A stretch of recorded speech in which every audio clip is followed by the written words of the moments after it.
ये अन्याय रीट वाले बच्चों के साथ में क्यों? 2025 में अधीनस्थ बोर्ड ने बहुत ही लो लेवल के पेपर बनाए, उसकी वजह से कट ऑफ हजारों पदों के अंदर 85% तक गई, 2 गुणे तक की कट ऑफ। उससे घबराया हुआ अधीनस्थ बोर्ड नए साल में नए बच्चे रीट वाले और उनके सामने सबसे कठिन पेपर रख दिए, जहां पर 150 प्रश्नों में से 100 से भी ज्यादा प्रश्नों का स्तर कठिनाई से भी ऊपर था, जहां हर एक प्रश्न के अंदर कथन, कारण, सुमेलन, घटनाओं का क्रम, कालक्रम ने तो सारा क्रम ही बिगाड़ के रख दिया।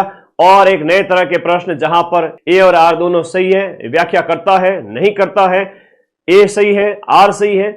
पेपर इतना लेंदी, बच्चे उन पेपर को प्रश्नों को पढ़ने के अंदर ही 2.5 घंटे का टाइम पूरा हो गया। पेपर की साइज देखो, 60 पेज का पेपर जो कि प्रोफेसर और लेक्चरर के पेपर में और नेट के पेपर में दिया जाता है, वो तुम इन्हें लेवल 1 और लेवल 2 वाले बच्चों को दे रहे हो। जब पेपर इतना कठिन बना ही दिया तो इन बच्चों को कम से कम 2.5 घंटे की बजाय 3-4 घंटे का तो टाइम देना चाहिए था, ताकि ये 60-70 पेज की बुकलेट को आराम से पढ़ करके एक मिनिमम सम्मानजनक स्कोर करके सिलेक्ट हो जाए। हमारे बच्चे बहुत धैर्यवान हैं। आगामी भर्ती 40 से 50 हजार पदों पर रीट की जब हो तो इन बच्चों के लिए कठिनाई का स्तर कुछ इस प्रकार से सेट किया जाए कि 150 क्वेश्चंस में से 40 के लगभग प्रश्न है वो कठिन स्तर के रखे जाए और 50 से 60 प्रश्न है वो सरल और 50 प्रश्न आपके मध्यम स्तर के रखे जाए।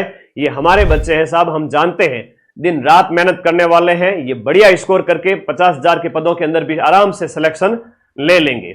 एग्जाम अगर कंडक्ट करवाना है तो एग्जाम की गरिमा बनाए रखें, सिलेक्शन देना है बच्चों को, न कि उन्हें सिलेक्शन से बाहर करना है।